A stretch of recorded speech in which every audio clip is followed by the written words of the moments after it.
There's been no holding back in federal parliament with just 2 sitting weeks left for the year. There's already been a flurry of private members' bills introduced. This morning, the Greens foreshadowed legislation to rein in the big banks. George Roberts reports from Canberra.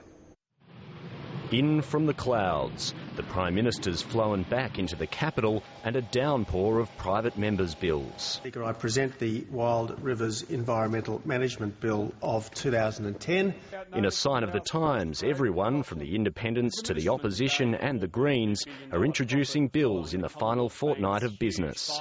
In response to the Big Four banks jumping ahead of official interest rate rises, the Greens are getting the jump on the government. It is time for action on interest rates.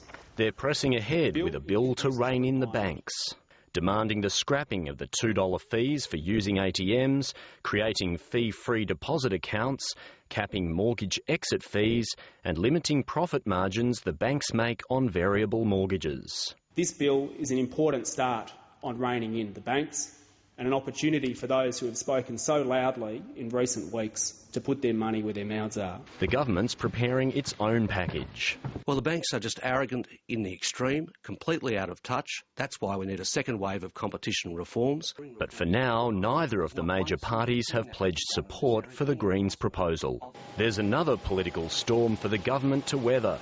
The 33-member group of developed nations, the OECD, has delivered a detailed report on Australia, saying the mining tax should be increased and extended to include other resources.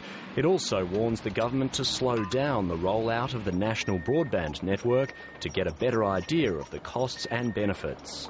The OECD expressly recommends that competition between technologies be maintained, not suppressed, as is the plan with the NBN. The report does give the government some ammunition, though, by endorsing its move towards a price on carbon and criticising the measures proposed by the opposition as too expensive.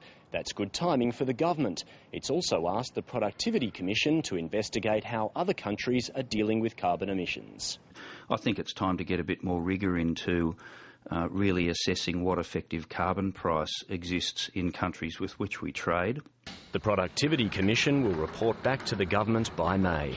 George Roberts, ABC News, Canberra.